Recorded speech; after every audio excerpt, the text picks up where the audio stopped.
We've heard it all before. Theories of an asteroid crashing into Earth, predictions by Nostradamus, and even technological chaos with the Y2K bug. Theories about our civilization coming to an end are almost as old as civilization itself.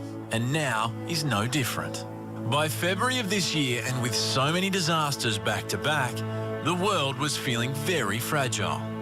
We often forget, that it's not just broken bodies that occur in the aftermath of these disasters, but, it's tremendous psychological impact on the people affected. I would hope that this earthquake in Japan would be regarded as the worst of it. So are we experiencing more disasters? Or does it just feel that way because of the advancements in information technology? I wonder if there had been flip phone cameras and YouTube and Twitter and Facebook back in the Middle Ages, what we would have thought about the world. It's extraordinary to think that any time there is a bizarre, a frightening, a tragic event anywhere in the world, now we have access. It looks like a scene from a movie, but this is for real. With Japan's nuclear reactors in meltdown, images of a different chaos were emerging, this time from Libya.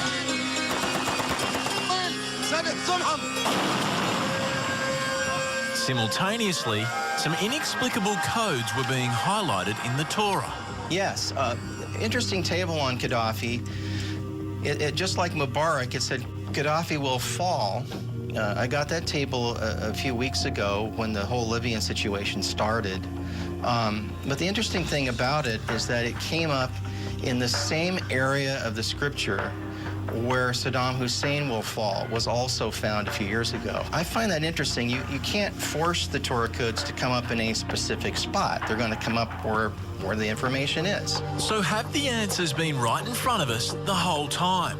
Nonsense, says one Aussie, who took up the challenge of proving the Bible and Torah code wrong by using the classic novel of Moby Dick and his own computer code. I've spent a very, very large amount of time studying this. We tried and we tried, we did experiment after experiment. What did we find? Nothing. So as far as we can see, there in fact is no evidence at all that the Bible codes are real. Look, you get a small probability in Moby Dick and you get a large probability in the Torah text. You see, it doesn't mean anything. This is not an experiment, this is a parlor trick. And McKay is nothing more than a magician. While skeptics of the code do exist, believers say they have found way too many codes which are statistically off the charts. If you have a powerful enough computer and a text that's long enough, the computer will make up codes for you. The difference is that when it's done in the Torah code, the results are much more compact and statistically significant. By March 2011, the Libyan crisis had escalated, and so had hits on survival websites. This is a series of videos introducing people to the concept of preparedness and planning ahead in order to protect themselves and their loved ones in times of crisis or disaster. The absolute one thing that I have to stress in this video is once the crisis starts, you will not be able to get hold of this equipment. As you know, we live in uncertain times and any disaster can happen at any time. There's all kinds of different scenarios that you should be prepared for.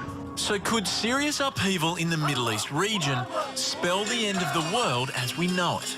As an astrologer, I believe 2012 is going to be what we make of it. Because Uranus is in now the sign of Aries, which is unfortunately the sign of Mars, which is the planet of war, we are going to see unexpected uprisings, unexpected flashes of unrest, as we've seen with Libya suddenly percolating to the top of the world agenda.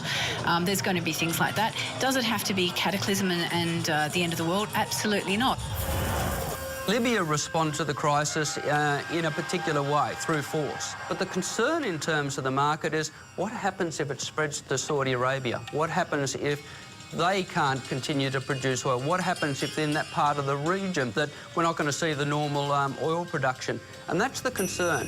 Throughout March and into April, a series of earthquakes continued to rock the Pacific Ring of Fire. March 17th, California. March 17th, Vanuatu. March 23rd, Burma and Thailand.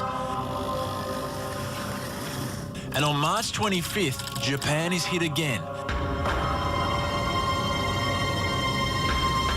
Meanwhile, thousands of dead fish continue to surface in Florida, Texas, and around the world.